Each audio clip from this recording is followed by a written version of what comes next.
Hi, my name is Roger Smith. This is the True Blue Lounge, and today I have a hormonal and emotional fitness expert, Miss Jennifer Russell. Jennifer, how are you doing today? I am blessed and highly favored, thank you. Roger, how are you? Nice, nice. I'm doing really well. It's Sunday, and I'm on my second cup of coffee.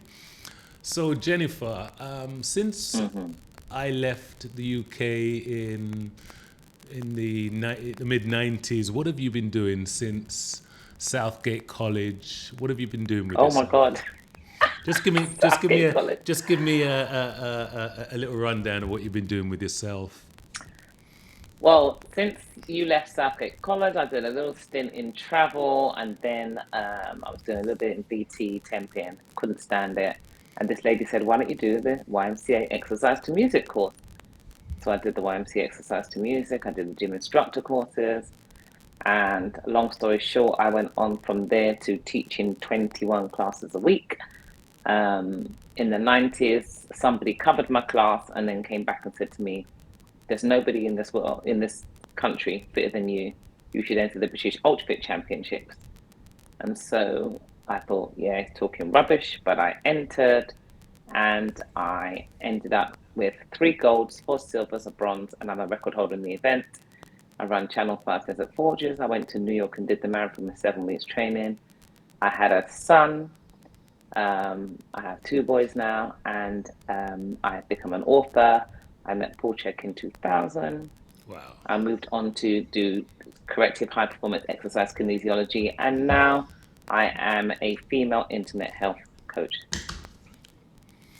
That's a lot of stuff. That's a lot of stuff. So let me ask you this much. What so the fitness, because I Mhm. remember you being fit, but I don't remember did you run track at school or anything like that? Yeah, I used to run 800 meters. That was my distance at school. Okay, okay. Once you said 800 meters, I know what sort of you know lung capacity is required. 400 meters is bad and not too Yeah, bad. Okay. yeah. So tell us something about this hormonal and emotional fitness. Okay, so What got you it's into it really just first, and then tell me about it. Sorry, go ahead. okay. So um, I fell into female intimate health by default. I fell into it by default, and it's funny. I did a sales course a couple of years ago, and then you get asked, why are you doing this? And I'm like, well, I want to help women to become confident, continent, and sexually satisfied, all whilst improving posture, performance, and body shape. And it's like, that's a really good reason, Jenny. I'm really impressed with what you're doing. But with all due respect, what's your real reason? And I was like, oh, a friend of mine made a comment in 1994. And that comment inspired me to look at my pelvic floor. And the comment, he wasn't being rude, he's my friend, he was just sharing. And he said, oh my God, Jen, now I know what they mean when they say it's like dipping your wick in a well. And up until then, like every other female, I think, really on the planet, I had no regard for what you can't see, right? And I just thought, after I've had a child, I want to be able to enjoy the sex I was having before. After, I didn't want to have a different experience. So that's how I first fell into this. But then I started to get stopped in the street by women telling me they're letting their husbands down, and it was all about sexual satisfaction. But then women were telling me they made it to the toilet, and it kind of just progressed from there. I've got a prolapse, I've got this, and I just fell into something. I was just developed my own sensory program, and I was able to help women to reverse the incontinence or have a better sexual feeling. That started first, then reverse the incontinence, avoid surgery for prolapse. But actually, as much as I'm doing all the female intimate health and the whole thing, it's like when you look at we look at the whole person, not just the issue downstairs. And everything, when you link it to Chinese medicine, it's around safety and security, the sex and reproductive organs. It's around money, the financial issues. And what are the 3 biggest drivers for people? Their relationship, sex, and money. And what are the things that underpin every experience you have? They're your emotions. So, in order for you so when you start to do your work, you realize that every single experience we've had, so rather than just talk about menopause, the end of the train journey, as I call it, you start at the beginning. But every single experience you have as a woman and as a man, Roger, whatever experience you have, you attach an emotion to it. And so your one part of the brain stores the memory, another part attaches the emotion to the memory. So when you recall that memory, you're always going to recall that emotion. But every time you attach the emotion, you're going to stimulate a hormonal response. So if I ask you, what's your dominant daily emotion? It really is the hormone responses you stimulate based on the emotions you generate. So if you walk around angry all the time, you stimulate cortisol, it affects your liver in a negative way and the kidneys, and you start to, by default, take your body in a direction you don't want to go. But if you're always happy and everything makes you feel so great, and you think about, do you remember being on the coach trip we went to? Was you on the coach Yes. trip from South Coast? Yes. Yeah. Yeah. Right. And what was the nickname you lot gave me? Can you remember? No, I can't. If I was a bully at any time in my life, I will not remember. That is that's so negative that I don't remember. So tell us all about it. A nickname you gave me when I was at college. Why would The you say nickname was I Hot gave Lip. you? Well, the nickname you guys gave me. 'Cause I know you were central to things, Roger. Yeah. Was Hot Lips. That was the nickname I had, and I've had that nickname for years. I went to carnival one year with my sister. You do realize that's a compliment, don't you? I do, but at the time it was just like I used to get called that all the time. And I was at carnival one year with my sister and one of her late friends, Peter. And he's talking away to my sister, and then he just stopped and he looked at me and he went, "Has anyone ever told you you've got perfect lips? It's as if God came down from heaven and carved them himself." And then he carried on chatting. I was like, Nice. but it was a lovely compliment. But at the time, my sisters were laughing at me. But it was just like, it's a compliment I've had. But yeah, so that if I recall that now, at the time when I first got it, I was embarrassed, and so that embarrassed is almost like a fear response, and then I'm not realizing I'm creating cortisol. But when I think about it now, I didn't realize I was ahead of my time. I'll think it was let ahead of you. your time, babes. I'll let you into a secret. When I was young, and when I say young, I even mean high school ages. We had so many crushes with our, people we went to school with and whatever, and you knew the outside influences of what beauty was telling us at the time, but we knew in our hearts what real beauty was. We really did know, but we knew what the influences were on the TV and stuff like that. So it's really nice now that we can, as we get older, we can look at a woman's lips and say, wow, this is really, really nice. And then you see all these other ethnicities, putting fillers in and doing all sort of stuff just to mimic what some people have naturally. So I say all that to say this. Okay, you had a negative response to a nice compliment. Go ahead. Yeah, but I didn't realize, and I suppose there's things that we've said to you when you're young, and you don't realize you're attaching an emotion to it. The difference is when you go through your menstrual phase, you go through your maternal phase, and you obviously, by the grace of God, you end up in menopause, because you'll only not meet that if you don't live, right? All you're really doing is taking the sum total of all those emotions and hormones, that history, that's what you bring into your menopause, and that shows up as a response that you have. But it's just, as a child of God, I'm a child of God, we've had our issues with that. But what I do know is that when you start to look at things, you just go, it's like, God just gives me these lines all the time. And it's like, if you're not, I didn't realize when we was younger, a lot of us are emotionally disempowered. And so therefore, if we're emotionally disempowered, we don't realize the impact it has on our hormonal balance. So what I'm saying to women now is that this may be the history you've brought into where you find yourself today. And you can't change that history. But what you can do is you can create a different history moving forwards. And so therefore, you may have been emotionally disempowered to this point. But there's nothing stopping you becoming emotionally empowered moving forwards. And when you start to emotionally empower yourself, that's how you start to create hormonal harmony. Because you stop calling on the hormones that tell the body, we've got two choices: stay and fight, turn and run. And when the body's doing that, when the body thinks it's only got the choice to fight or run, it's not going to say, well, come on, let's make love and make babies. Let's digest our food. It's not going to do those things. It's going to suppress the repair and refresh pathways that we need to build ourselves up and to have the body we want.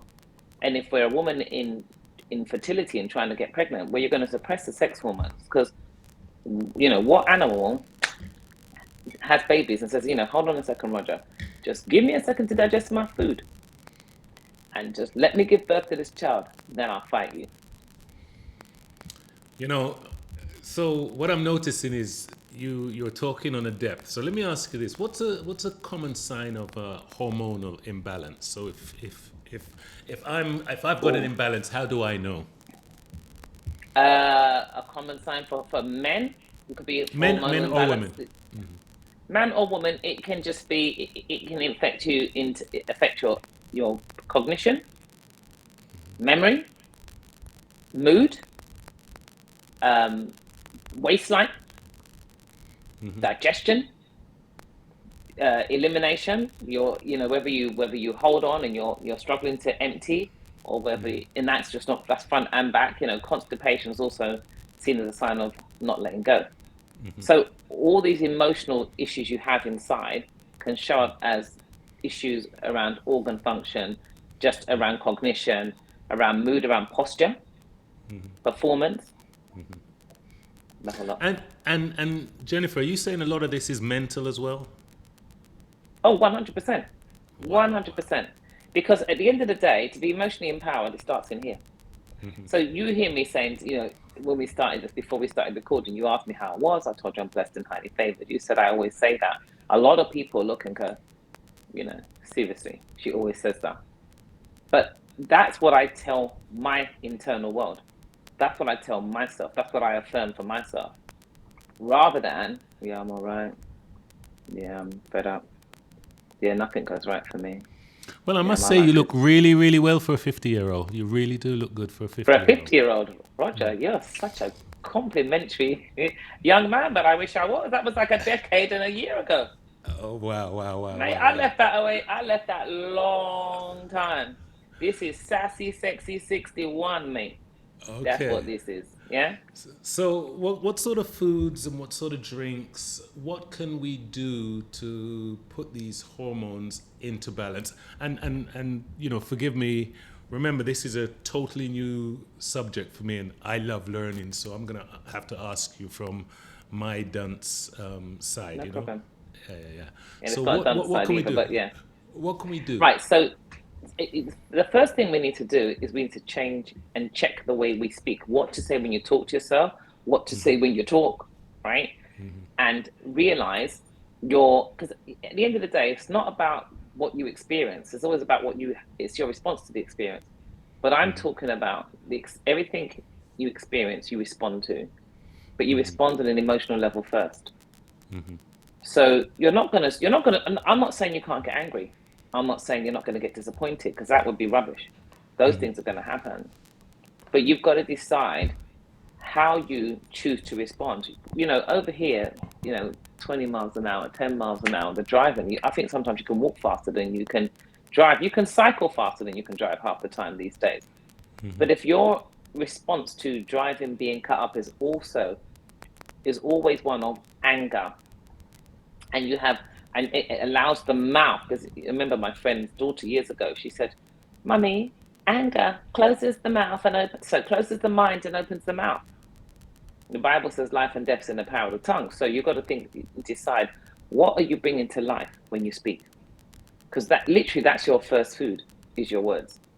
So you've got to change that. But then once you change that, once you start to change the way in which you say things, the way in which you respond to things, the thoughts first, which is the first principle of total health.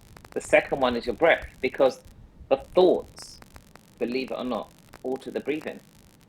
Someone that's really angry doesn't go, "I want to kill you, Roger."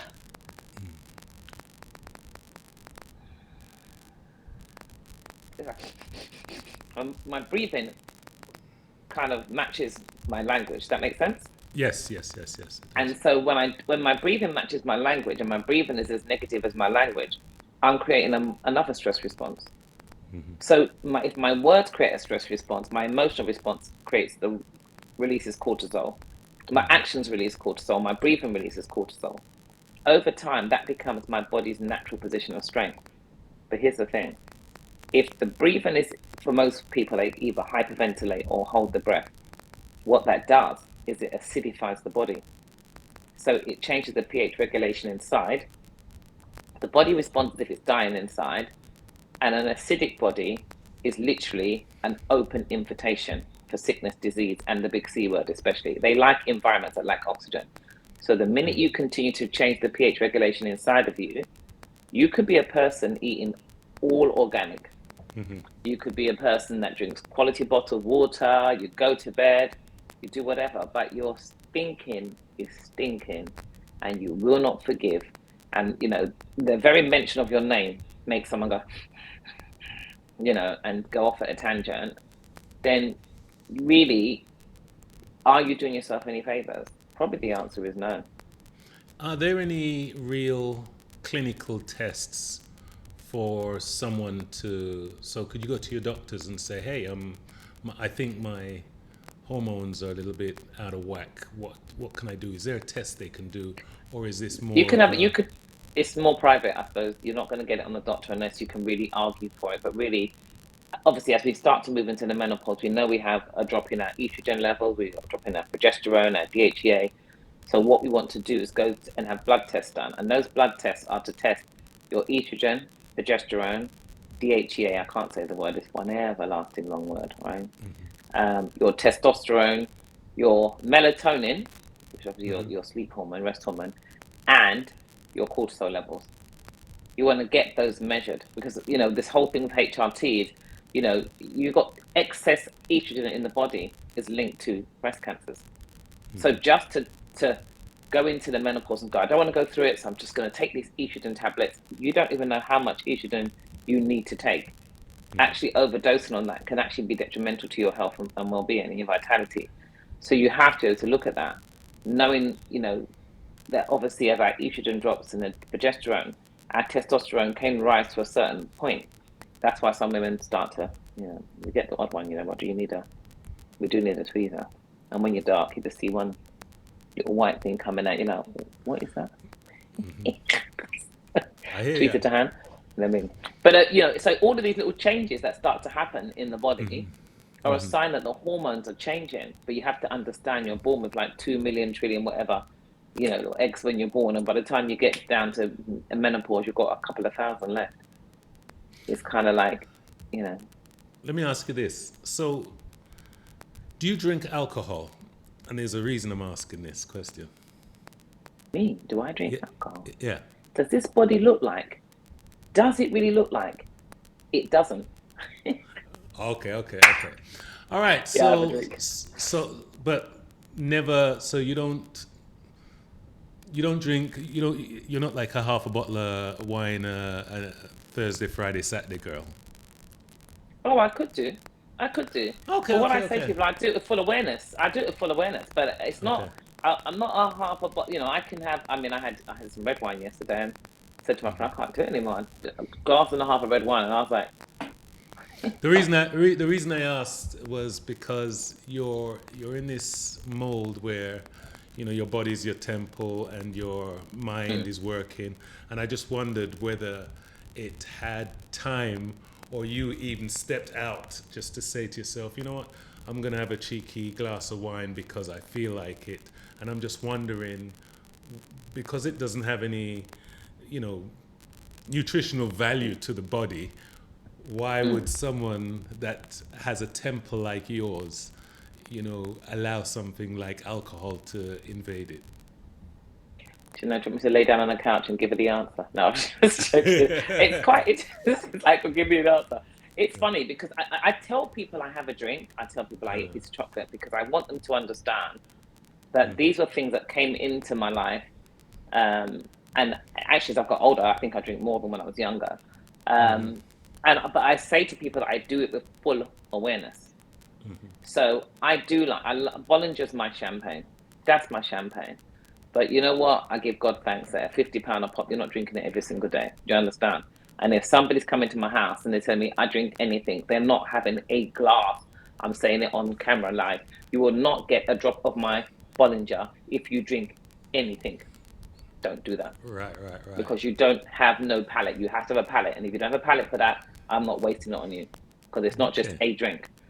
But I do enjoy a glass of wine. Sancerre. If you want to get me a bottle of it, Sancerre. I love a glass of Bollinger or two. Nice. And I do love a gin and tonic. I do like a Hendrix gin and tonic. Um, but I do it with full awareness. It's not. I don't get up. It's not the first thing I reach for. I can go out, and I've got an event to go to this evening. Um, it's not the first thing I reach for, and then, I'm not kind of, Right. if I can't have a drink. Feeling Do you for it. understand? Yeah, but as I said to you, I'm here. I'm drinking watermelon and ginger. I juice cucumbers. I drink celery juice first thing in the morning, and I follow that with blueberries. My food's all organic. So 95% of my lifestyle is about optimizing my well-being, and that's what I try to do. But the other 5%, maybe 10%, if I want to have something, I will do it with full awareness. Nice. So, what lifestyle changes can mere mortals like myself make to make sure that emotionally my hormones and everything falls in line with the constellation of the stars, such that I can have health and wellness and be a better father, husband, friend, and employee, and an overall happy person? Love that. Love that. It's got to start up here.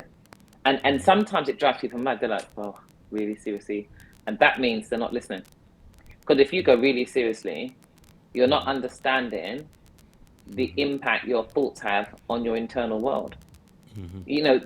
I think the best example I can give is, there are people that get told they have cancer and they've got moments, weeks, months to live. And of course, that word hits you like a bolt. I was, earlier on late last year, I had my mammogram. Then they saw abnormal cells. Then they took some cells out, and that created a blood clot. Then from there, I went to see the doctor, and he's like, "Well, it's not cancer yet." That was his word, yet. In my head, it's like, "Get behind me, Satan. That is not my portion in Jesus' name." So he's like, "Well, what we'd like to do is remove the rest of the blood clot, of the cells, so that it limits your chance. But you have a mammogram every year for 5 years." Okay, so that's my journey. Whereas my friend has taken a similar journey from mammogram, and it's like, okay, fine. And it turns out hers is cancer. And by the way, you've got this, and this. And so she's gone in to have a mastectomy on the 29th of December. And then 2 weeks later, I've gone to have the surgery to take out the rest of the cells. She's now going for reconstruction and rehabbing. But the day I went in, I came home, I went to sleep. When my son rang me to say he's on the way home from college, I was like, "What's that pain?" And Roger, God hasn't given me, jugs. He's just given me. But I tell you, I had a jug on just on one side. I thought, now I know what it feels like to carry these things around, but not without having to end up in 3 different hospitals. So that issue was major. But first of all, the pain holds the breath, inhibits the breath. The thought in my head could be, what is this? But if I allow myself to go down a different route, I'm in trouble. So my friend's got us around her, and she's not allowing herself to tell herself, "Oh my God, my life is over. What should I do?" All this. My auntie, God rest her soul, years ago, she was in hospital for 2 weeks. And the 2 weeks she was there, she was messing about. She was fine with the doctors. The minute they told her she had cancer, she said she wasn't scared. I actually think that what scares patients the most, this is in my opinion, is from 8 p.m. when people have to go home until 2 p.m. the next afternoon when they come back. And they're left to deal with their own mortality, the lights out, the machines going, people going, "Nurse, nurse, nurse." It's awful. Another one's died, or that one's gone. How do you live through that? So within 8 days after she was told, she was gone. But 2 weeks before she knew, she was like this. As soon as she got told, she went down. The guy that runs UK Health Radio, he was a young married man, 2 young children. He was told he had 7 tumors in his brain. He's got 3 months to live. That was like 15 years ago. He went home, looked at his wife and his kids and thought, I'm not going anywhere. He changed his whole lifestyle. But it started up here because he made a decision. He was intentional about what he wanted to do. And then he went and did the research and he followed it through. He knew already that in order to change the environment inside, he had to change the thoughts, then he had to change the breathing, then he had to change what he put in here. He had to change the blue ray lights, the lights around him. He had to move things out of the bedroom, the electromagnetic fields. He had to look at the different types of stress there are, the chemical stress, the environmental stress, the electromagnetic stress, the nutritional stress. You have to look at the chemical stresses. You have to look at the different types of stress, and you have to de-stress across the board. You have to understand the fastest way to get sick is to lack sleep. So it started here, where he decided, the doctor told him he had 3 months. He decided God has the final say and he's going to do something about it. So the minute he made a decision and he followed through intentionally, 15 years later, my man is still here. Wow. So that's powerful.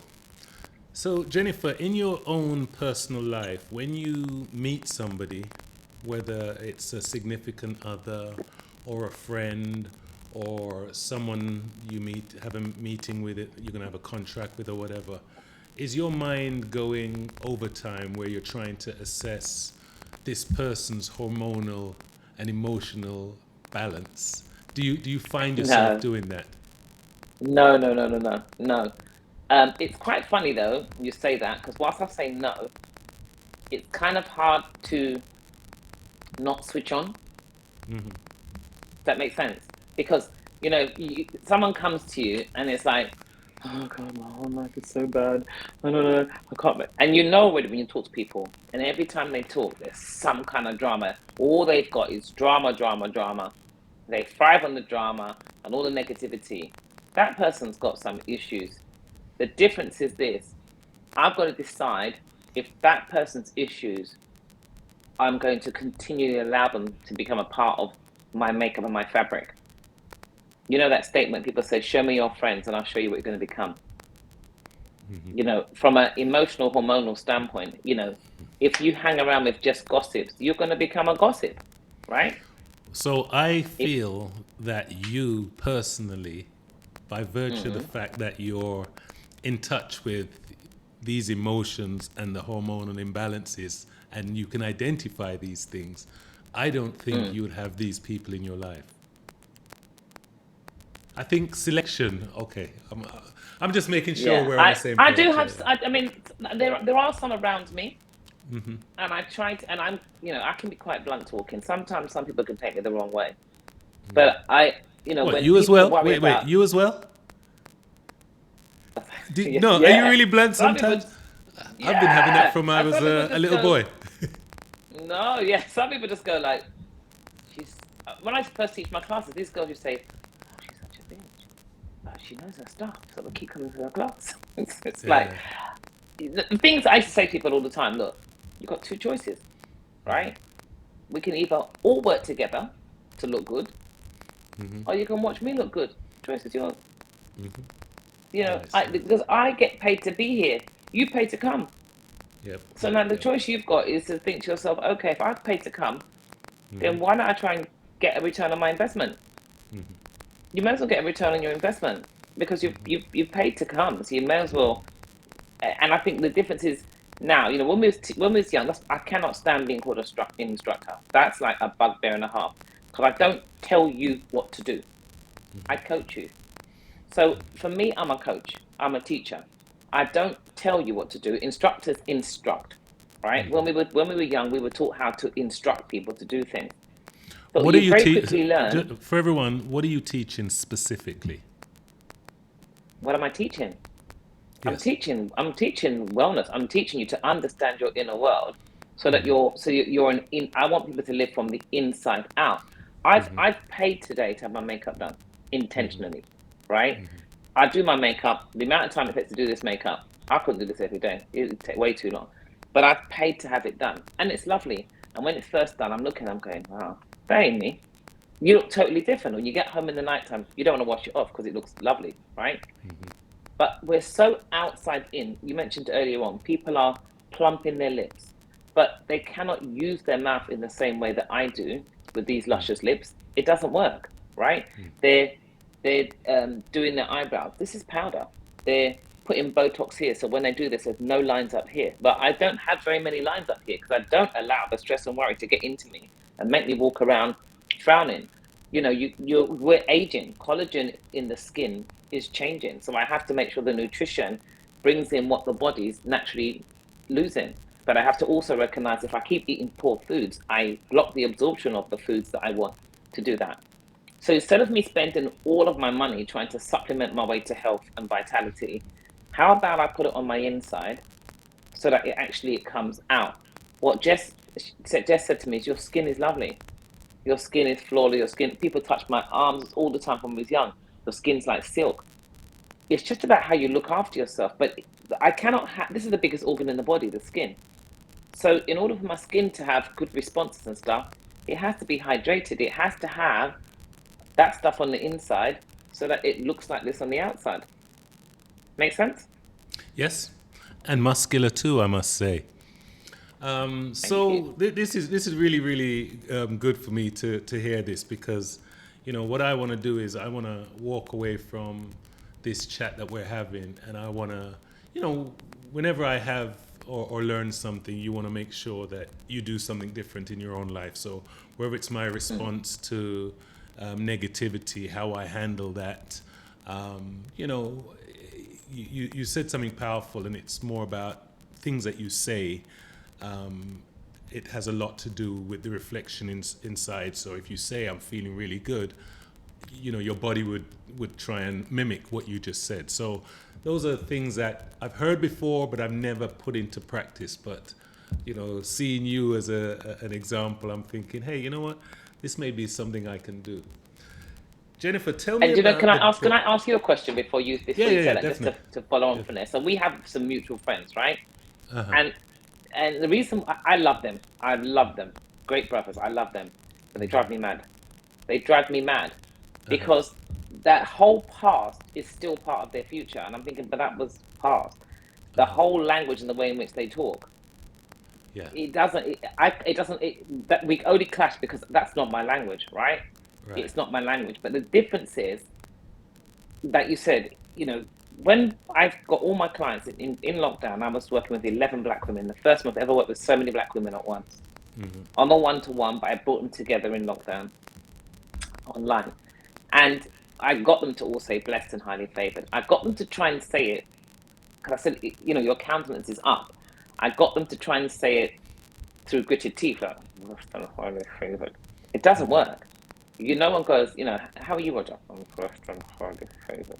You don't go to people, I'm blessed and highly favored. You're kind of like, I'm blessed and highly favored. You're up, you're out. That means if I'm here, I'm open, ready to receive whatever's coming my way, right? And the same lady I was saying that with the cancer, the breast cancer, she wrote a lovely testimony. She said that when we first did it, she felt pretentious, she found it hard. And I'm not saying it's not hard, because if it's not your natural language. But over time, what happens is I go and I drive, go out places. I've going and taken her to Royal Free as well for appointments. I said, I'll drive. She's like, oh, I never drive down. I never get a parking space. Roger, all right. So I've got a Mini as well. But let me tell you, every time bar one, and it took us 2 minutes only. Every single time we go down there, and that's in Hampstead, where there's hardly any parking spaces. I go, park, done, park. She's like, I'm coming with you, because she just couldn't believe how we just parked. I was in Dubai a week and a half ago, and we had lovely rooms, but the room that I was given had an extra long balcony. It had table, chairs, it had loungers, and it had more tables and chairs. When the ladies came to my room in the evening, we had an outfit thing in my room because I had the biggest balcony in the party. They were like, how did you get this room? We asked for an upgrade and we were told we have to pay. Did you pay extra? I said, no. They said, well, how did you get the room? Blessed and highly favored. I keep telling you, things, I'm ready to receive, and things come. That's nice. Okay, so I'm going to pivot a little bit and get into the Miss Grippy phase, yeah? It's a nice Jamaican term, Miss Grippy. So tell us about the book that you wrote about the Mercedes. and tell us what got you to write this book. And I've got a lot of questions. Can a vagina really buy a Mercedes? By Jenni Russell. Thank you very much. Let's hear all about this book. Okay, so I gave you the link. I told you what the line was. That's literally the line that my friend said to me back then. And then when I met Paul Chek, I Hold up I the just book thought one about more the time. book. Hold up the book one more time. Can a vagina really buy a Mercedes? What can your Look at the number pelvic plate, floor do for you? Yep. do for you. For vagina. Look at the number plate. All Yep, right. yep, So yep. my son used to say to me, "Mom, if you get that number plate, Mum, I'm just not getting in the car. I'm just not doing it." But I tried. I actually looked for the number plate. So because of that comment my friend made, it was all about, like I said, really about having great sex after childbirth, not for anything medical or holistic. But I wrote this book in 2005, which was literally linked with the lower abdominals, the muscles that run around the waist like a belt behind the belly button, and the lower abdomen. They're on the same loop as the pelvic floor. So as I mentioned to you at the top of this show, I was competing Britain's Fittest Woman. And I'd competed from 93 to 2001. I met Paul Chek in 2001, and he said to me, "Russell, everyone used to call me Russell back in the day. You're a freak of nature because your level of fitness makes no sense. How can someone Who is Paul that Chek, goes by the way? Who is Paul Chek? So Paul Chek, Chek, he is the founder of the Chek Institute in San Diego, right? And so he actually wrote the foreword for this first book. Okay. And Wait. You still everything you have want to know still about have health. you still have ice cream vans in England? Oh, you just heard it go past because I got the windows Yeah. open. Yeah, Is that ice cream van for yeah. real? Wow. It was the ice cream van. Yeah, Okay. get the ice cream van come around here. So he wrote the foreword, and the last paragraph, I love it. It says, "In this beautiful little book, Jenni has given you useful exercises for improving this all-important pelvic interface that joins our inner and outer worlds. If you follow her approach, you will certainly enjoy both improved functionality and a better sex life. This effort will be rewarding, for it affords freedom of the soul." Now, I wrote it because it was really about recognizing the relationship between the lower abdominals, the pelvic floor, and their impact on sexual function. I learnt this when Paul Chek came to the Harbour Club, where Princess Diana used to train in Chelsea, back in 2001, and I met him. And when I met him, he put a piece of stick on my back to do these exercises, and I struggled. And I was like, "But don't you know who I am? Like, I'm Britain's Fittest Woman. I'm a record holder. What are you chatting about?" But I realized that we never did any work around core, that everyone's got the core. So I started to do some of his courses, and in 2003 we were talking, and I said to him, I'll keep going on. He said, "Put it in writing before someone else takes your ideas." And so the book was born from there. It's a little tiny nuggets of information with some funky pictures in it because I've got just a really kind of warped sense of humor, and it has everything in there to help you. When gardeners were distributing it for me, they were very upset because, as the man said in his little dicky bow tie, he said, "Well, it's not a sex book, is it?" And it's not a sex book. It talks to you about your anatomy, about the pelvic floor, the lower abdominals, and a set of muscles in the back called the multifidus, and how they're all on the same loop. And when one contracts, the other should contract, and you get this co-contraction. And that allows us to be able to stabilize the trunk and allow the limbs to move.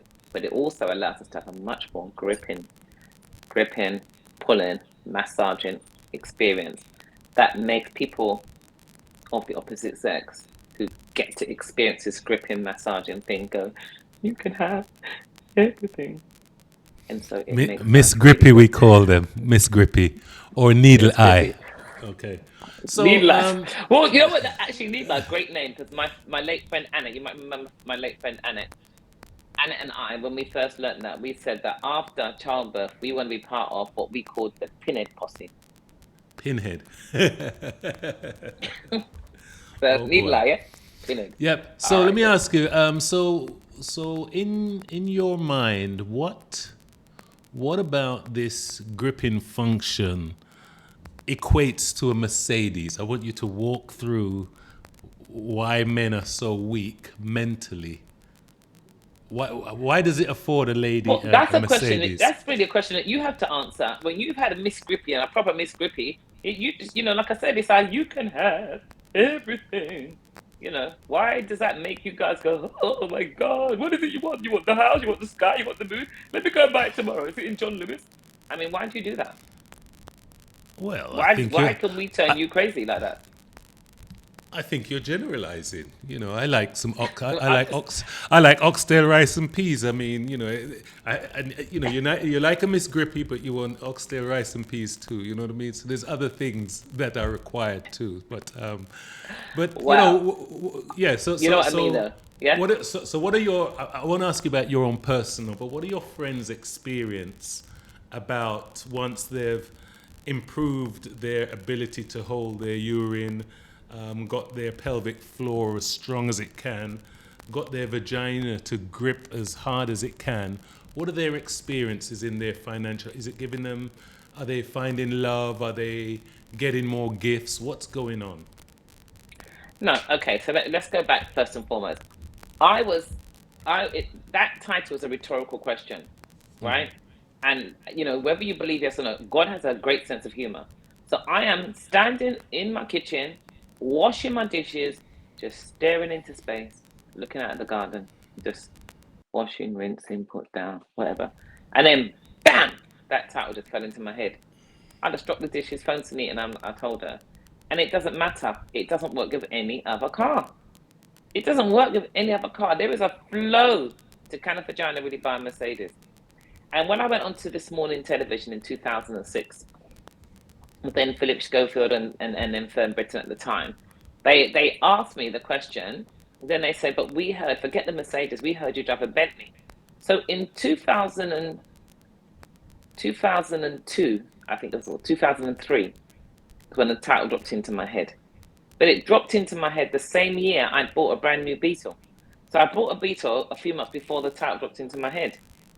And then the following year, Sunita's husband bought her a Bentley. So I'm now on the TV and they're saying, forget about the Mercedes. We hear you've got a Bentley. And I just sort of went, oh, that's Sunita. I said, I've got the Beetle. But I had bought a brand new car. So after I got rid of that car, I then got a Mercedes because everybody asked me the next question was, what car do you drive then? Right, right, right. But it's a rhetorical question. It was a rhetorical question. And then when I spoke to guys of all different denominations, all different ethnicities, and stature and standing in terms of their careers and whatever. And a lot of the lines I have in the book came from men who just said, you women don't realize you're sitting on a gold mine, blah, blah, blah. Of course it can. Of course it can. Of course it can. What are you talking about? So you got that, but then you got the derogatory comments on the other side. I can't take those on board because it was never intended to be a question for anyone to answer, but it was just a rhetorical question that God gave me, and it was a thought provoker, and that's where that comes from. When I've had women that have worked with, and they've improved their intimacy and their gripping experiences, it's not just about what it does for him. Confidence is the number one thing that goes through the roof. And I've gone through this journey, the amount of women that lack confidence, full stop, they just lack confidence. It's phenomenal, absolutely phenomenal that they have no confidence in their own ability to be able to make it to the toilet, to be able to have a gripping experience, to not have an are we there yet moment. The fear that's associated with that is that if they cannot give their husbands or partners what they were once given them, they're going to lose them. I always say to women, when men, get to a set point and they start to look for a younger model, they're only really looking for a younger, more responsive vagina. That's what they want. They're looking for a younger, more responsive vagina. So if you look after yours, then you don't have to lose out because you haven't. It's the same with your body and whatever else. Do you think? By We're the way, all aging. do you think men are that shallow? Many men are, sadly. Many men are, very sadly. But then I think very many women are if you're hooked on just that, then obviously, the way I see it is this. A lot of us got together because it's a physical attraction. We get together, you look good, I look good. We get together, we knock boots, things are great, and suddenly we're having children. Some guys stay, some guys don't. Some women, like myself, they end up as single parents. Others, they stay together. But there's no discussion. This is more, I'm talking about more in our community. We're not saying, right, okay, so now we found ourselves in this position. We didn't plan, so let's plan ahead. We don't plan.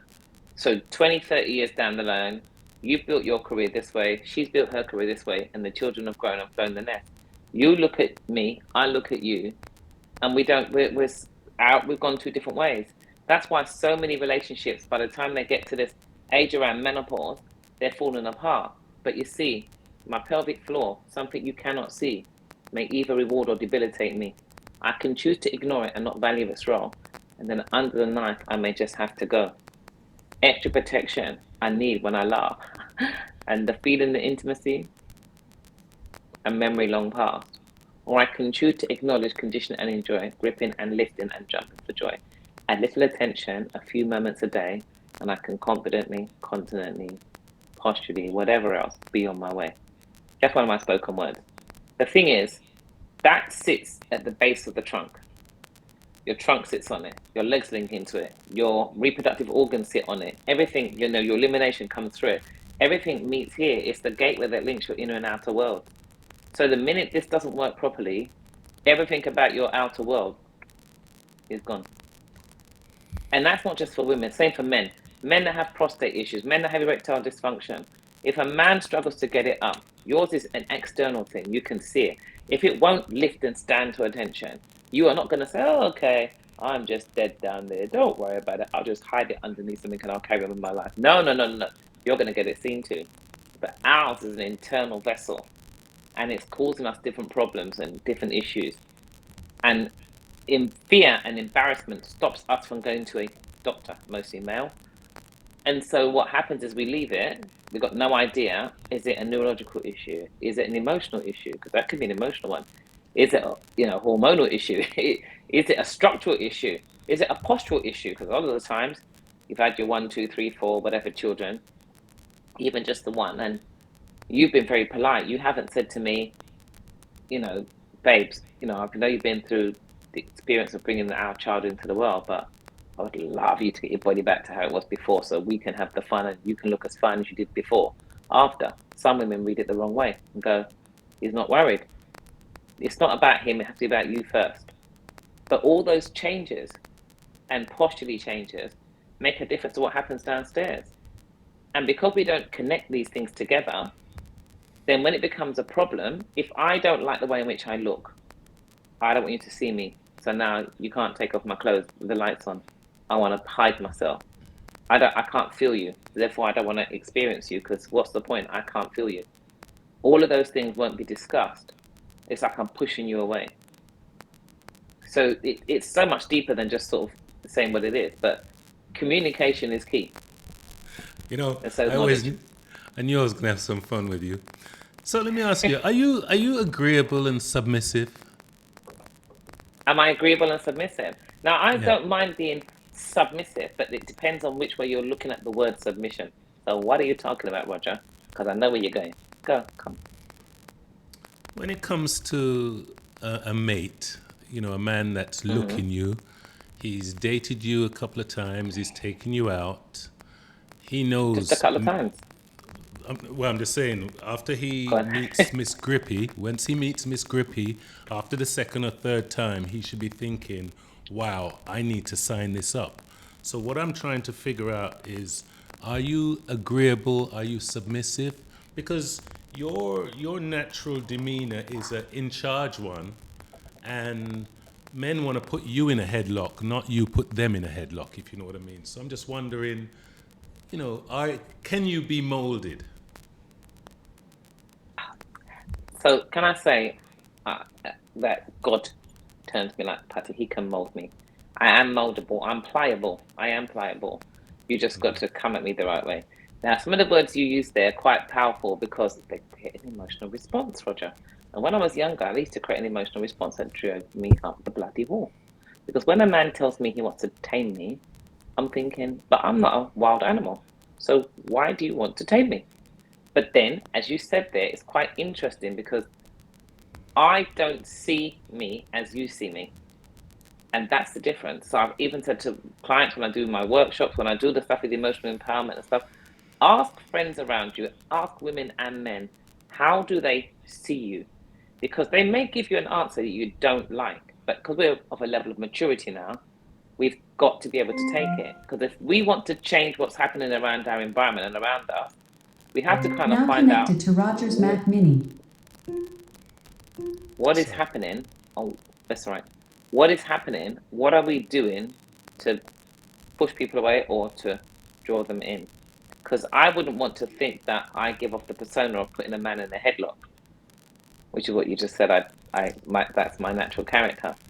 Um, No, no, so no. now No. What I was doing was I was explaining my version of submissive, and what a lot of women don't realize is sometimes when men have a propensity to look for a younger woman, it hasn't got to do with the freshness.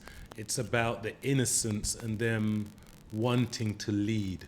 And sometimes not all women can be led. Some women could be natural leaders, you know what I mean? And they may need a beta male to lead. So it's a very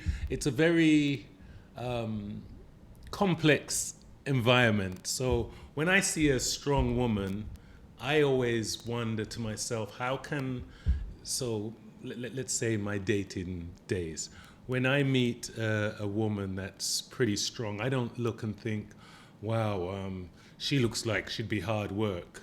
I always want to find out, for me, I look at the challenge, but that's probably because I'm a little bit sick. But some men aren't like that. Some men look and they think, wow, I can't deal with this. It's too much. it's too Because, much. yeah, yeah. And it could be, I used to, so there's this thing where a lot of women, especially in the US, master's degrees, bachelors, and they're like, hey, I can't find a man, I can't find a man.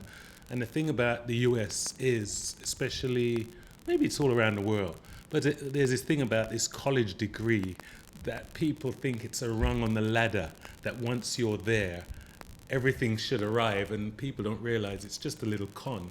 It's a piece of paper that people pay for around the world. You know what I mean? And Yeah, and I don't even have a degree. yeah, there you go. And Yeah, and and people just laud it. But the problem is people now, especially women, are thinking, "Oh, I have this, so I have value." And I'm like, you should have value irrespective of this. And this is causing a exactly. problem. And Yeah, they one start hundred using percent. things like dating down. So to them, dating down is Oh so my so God. so they meet. So they've got a master's degree, and they'll meet a really hard-working man. He may be a plumber, an air conditioning contractor, whatever, just a normal guy, but a real hard-working, good man. They won't even look at him. Won't even look at him. They want Because they'll be someone, dating down. yeah, they want someone now that's earning what they earn or more. And then everyone's saying, hey, I can't find a man. I can't find any good man. Well, hey, guess what? You're looking for these special men of which there are not much of, if you know what I mean. Yeah? And there's all these other men that you've literally drawn a line through and said, I don't want one because, he doesn't speak properly, or, when I take him to my cocktail parties, he's a plumber, or he's a bus driver, or he's a engineer, or you know what I mean? It's just, and I think for me, I think a lot of Does it women not work are, both ways though? Does it not work both ways? You know, a man will want a woman that looks good off his arm, even if she doesn't do very much. He wants her to look good and not really speak. It works both ways, I think. And I think what you said there is a good point. Coming back to what you said, sorry to interject, by the way, sorry, but coming back to what you said at the beginning with your version of submissive, I think again you can break it down a little further, maybe a bit easier. It's about um, masculine and feminine energy, and whether we, so I learned this as well in the last couple of years. And I think also this, and I think when you pull it back, you realize as a single parent, I'm both mother and father. I'm both provider and nurturer. I'm both home builder and caregiver. So I'm doing everything together. And, I'm used to, I open my own doors, I do this, I carry my own stuff, I do all that stuff. So when I first meet somebody, sometimes they sort of go, I've got it, Jen, I'll do it. It's not that I don't think they've got it, it's that my natural default, that's what I'm saying, it's about understanding engrams. I naturally do it because I've always done it, not because I don't think you can do it for me. So I've got to meet someone who understands that and says, I've got it. It's okay. But I'm not scared to sort of say, great, thank you. And to be reminded, to have that conversation and be reminded, I've got someone that will open the door for me or to carry this or do whatever. And for me to, I don't have to be on defense. Whereas I may have felt I've had to be on defense and not realize I'm in the defense mode, which again, when I come back to this emotional and hormonal well-being, because I'm, say it's me, if I use me, because I'm always this, I've got to do everything. I'm creating a hormonal imbalance of because I've got more cortisol in my body because I'm not in flight mode, but I'm without realizing maybe more in fight mode. I'm always having to strive to do everything. So I'm always fighting to get this done. I'm fighting to get that done. It doesn't have to be a physical fight. It could be a mental fight or whatever. But it means that I've got more cortisol flowing around in my body and my adrenals are working harder than they need to because of all the things I'm doing. Teaching 21 classes a week, high power classes and, getting from A to B to C to D. When I first had Jordan for about 6, 7 weeks or so, a couple of months, I didn't have a car. So I'm racing from this gym to that gym, this gym to that gym. And even if you're driving, you're still racing through the traffic. So you're on this treadmill but you're sprinting all the time. The sprinters sprint and then they recover. So you don't realize what you are doing for your internal world. And then when you meet somebody, if you've decided, I had this conversation with the carers this morning because for me, I'm like my tall, godly, athletic man, my leader, lover, listener, learner. He's established. His name is known at the gates. Who will teach, guide, and encourage me. They're like, but you want to meet a man who has this amount of money. I've had these conversations. I'm like, no, I want to meet a man who, yeah, he's established, but I didn't say he's established up here, right? But I want to meet someone that I can build an empire with. I don't want to meet someone who looks at me and doesn't understand maybe the masculine in me or the feminine in me. Because Monday, it's 32 degrees and I'm ironing. I iron everything. When my ex, my friends are like, shut up, Jen, because you're embarrassing us. I'm like, yeah, I iron these boxers. Yeah, I fold the socks one inside the other. Yeah, by 3 o'clock Saturday afternoon, all these shirts for the week are washed, dried, and ironed and back in the wardrobe. I'm that person. I'll drop you to the station, pick you up, make your food. I'm that person. I do it naturally. I don't have to be asked a What happened to this person I dude? do. What happened to this dude? Huh? Did he not understand or see a good thing when he had one? He had Miss Grippy. No, He had I think someone he had iron a his lot of. boxers. And you know what it was? He had an issue with trust, and remember he was living here, not me living there. So he had the key, but he still had an issue with trust. And my best friend is a guy, and that was the biggest issue for him. One of the big issues. We Wait, didn't wait, wait, wait, communicate wait. well. You have a best friend that's a guy. You know what? You know what? You know I've what? known him since I was at college. Okay, I'm gonna go back. Mm. I'm gonna go back. You said specifically that it goes both ways. I don't believe it does because Arnold Schwarzenegger was able to impregnate the maid, and I think sometimes men value respect over anything. And that's why you'll look at some men and they will cheat with some women that visually you look at them and say, what did he ever see in her? But sometimes it's not all about, men aren't looking, sometimes men don't want the flashy car. They want the durable car, the Land Rover or whatever the Yeah, I case may agree. be. They're not looking for certain things. And I have to say, Jennifer, I don't know any man that is okay with you being best friends with a male. I don't know any man that would like that. Because most men I know would cheat given the opportunity. And if this best friend of yours doesn't see you in a sexual way, I'd be shocked. But go on, you're going to tell me something about him now. That's going to say he doesn't look at Yeah, you but in a that was when sexual we was way. young. I've known this, he's been my best friend since I was 14. So of course he's seen me in a sexual way, and I saw him in a sexual way when I was younger. That was then. Okay. We're here now. Yeah, He's got his kids, I've got my kids, and we're still best friends. but I'm how? executive of his estate, mate. Okay, so how is the new boyfriend gonna take all of this? He's seeing this other man in his woman's life and having a role in this woman's life. He's not going to take it anyway because it's going to meet him. I mean, my ex met him as well. He came to the house, he met him. There was nothing hidden. He met him. There's nothing. The thing is, I broke up with my ex nearly 10 years ago. If there was anything between me and my best friend, don't you think it would have happened now?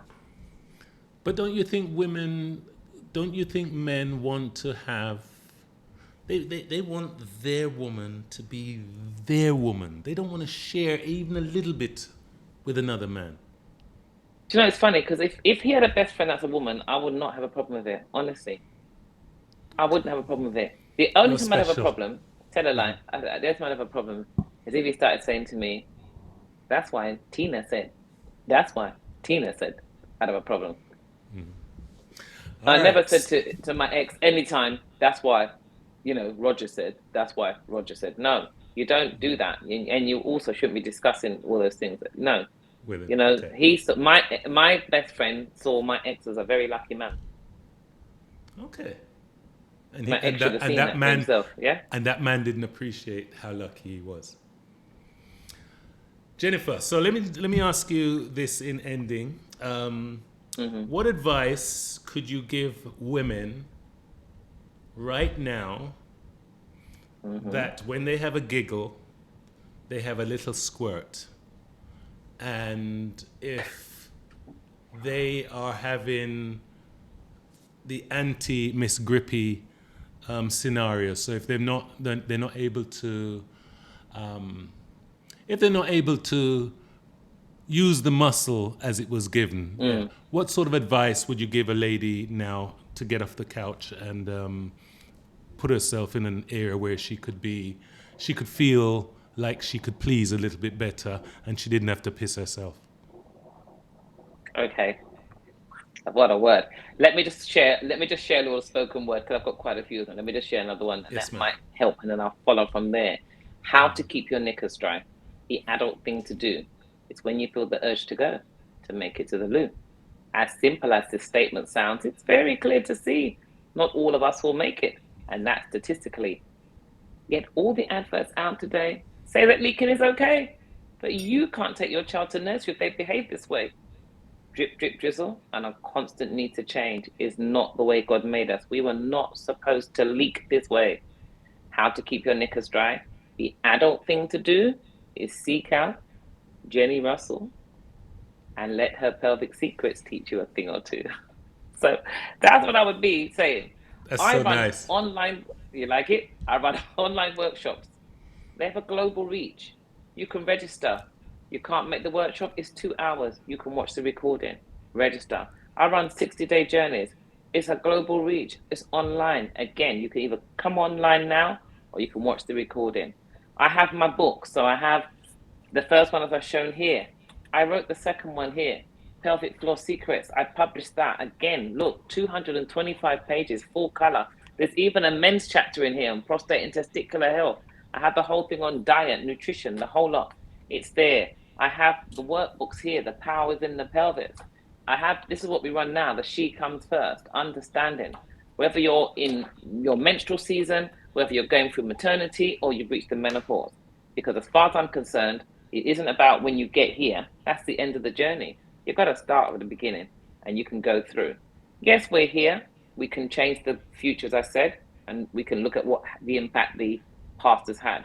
But we can also educate the ones that are coming up so they can have a better experience. If you're leaking, don't leave it because many professionals see it as the first stage of organ prolapse. If you can't feel your partner, try not to be too discouraged. At the end of the day, you have to acquire the education.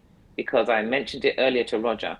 Is it a structural issue? Is it because your tummy is distended and your abdominal wall can't hold your internal organs in their natural place, so they're dropping down onto your eliminatory organs, onto your bladder and your bowel?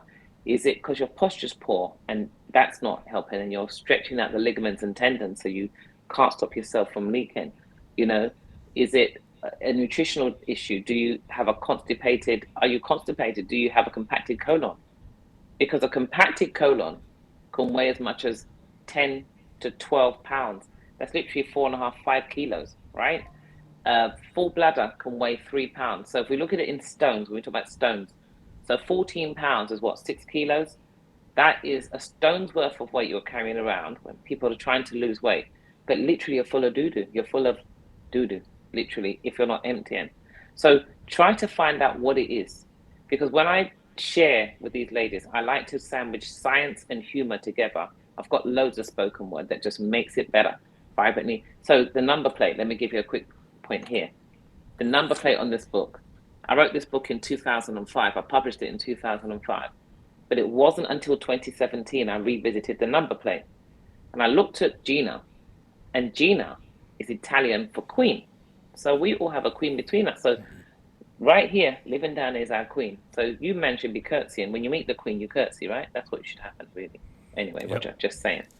And a VA, right? A VA's job is a virtual assistant. And all your VA should do is try to make your Gina, your queen, vibrantly appealing. And then she becomes vibrantly appealing Gina, the most sought after girl I know, the entrance to a gateway that brings love, life, and flow. Yet many underrate her and call her all kinds of names. Not understanding Gina may cause a life of hurt and shame. And so it goes on. How I help women, you've got the books first. That's your first entry. You have the books. You can do the online weekly Swiss ball class. You can join the workshops there every 2 weeks until the end of the year. You can join this next 60-day journey, starts on the 1st of September. But you've got to put some skin in the game. You've got to put your hand in your pocket. You've got to decide that you are worth it. You are worth the investment, because your self-worth, you're started with your self-love, your self-care, and your self-awareness. They start from when you're in your mother's womb, when you come out. What are you born into? How do you see yourself? What's your first experience in school? When was your first period? What's your first experience in intimacy? All of your emotional journey and hormonal well-being started there. Once you get a better understanding of that, whether you're holding the breath, whether you're creating a nervous bladder, as you call it in America, you start to realize that some of your lifestyle habits are actually the root cause. Once you find out the root cause, and it's not hard, and reversing the damage really isn't that deep. It's really not that hard. You're so empowered, it's ridiculous. So you can become confident, continent, and sexually satisfied, all whilst improving posture, performance, and body shape. There are 6 rewards for your pelvic floor: flatter abs, better shaped butt, better shaped thighs, improved posture, dry neck as always, great sex. Which one don't you want? I am Jenni Russell. I'm on Instagram, TikTok, X, at Pelvic Secrets. Yeah? Pelvic Secrets. Just add secrets to that, and that's me, at Pelvic Secrets. Hey Jenny, do me a favor. Send me all your socials so I can put this on my I will YouTube. do. Honestly, I am really, really, really, really thankful that you're able to bless my platform. I'd love you to come on again. There was something you did mention to me I wanted you to explain, and it had to do with diabetes and Alzheimer's. Can you just do that quickly Oh for me? yes, very quickly. Yes, I said that that Alzheimer's. Now more medical professionals are actually talking of and recognizing that Alzheimer's is also known as diabetes type 3. It is the long-term effects of taking that diabetic medication. It has a big effect on neural, on the part of the brain that makes the memories, which is called the hippocampus. And depression, again, because a lot of people with diabetes have a level of depression around them, so you can get their journey and find out. And what happens is, just by some of the foods that we choose to eat, the things that we're taking, we're destroying the neurons in the brain. And the hippocampus can regenerate those neurons. So we have to understand neurogenesis. Honestly, it's such a great thing to actually understand like how your brain works and how and the connection and how it works. Because just to finish on this point here, I'm going to go back to look after my mum. Then I'm going to go out for a couple of hours and come back. My mother went to hospital on the 22nd of January 2022. I don't know what they did to her in then, but she walked in and she's never walked since. She's now doubly incontinent, completely bedbound, and non-verbal with her dementia. And each time she has an episode, it accelerates further. And I think for me, Roger, the saddest thing, and again, that not allowing the emotion to become that my body gets worried about it, but the saddest thing for me is to know that I'm one of 6 children, to know that she has grandchildren, but to know that she can look me in the face and she can go, she can't speak, she can't verbalize, she can't say any of our names. But I know that while she sees my face, she doesn't know who I am. And she can forget my face in 2 minutes. So she studies your face a lot. People with dementia will look at you like this. Or they'll be looking at you, but they're looking straight through you because their eyes are dead. And I cannot think of, and I think that when you look at that, the lady that does my makeup she does the assessments of people with these issues. I can't think of anything worse than I couldn't even remember who you are. I couldn't remember Danny or Jules. Look at Mum. I spoke to Mum when Chris was away, and Mum was like, Jennifer, and remembers me like that. I treasure their mum's memory more than anything else. This is something you don't want to lose. Because all of those How old is your mum, by the way? She was 88 in June. Okay. You know, but I think that, you know, she's not, it's not old as such, but the difference is this, because diabetes is affecting children much younger, even as young as 4 or 5, there are people that are 20 and 30 with dementia. We've got to change it. You don't have diabetes. Something in the body, you've allowed it, one of the systems to drop so low that you've acquired a disease. Remember, most of these are lifestyle induced. So all you've got to do is look at which of the energy systems in the body you've allowed to drop so low, you've acquired the disease, raise it back up, hormonal harmony, and then you can get rid of the disease that's making you sick, because all of those long-term side effects could take you down a road where everything you've created, you can't remember. Jennifer, thank you very, very much. I've learned a lot talking to you. Thanks very much. And take care of yourself. Babe. And let me say, you're looking stunning. Thank you. Thank you, baby. Take care.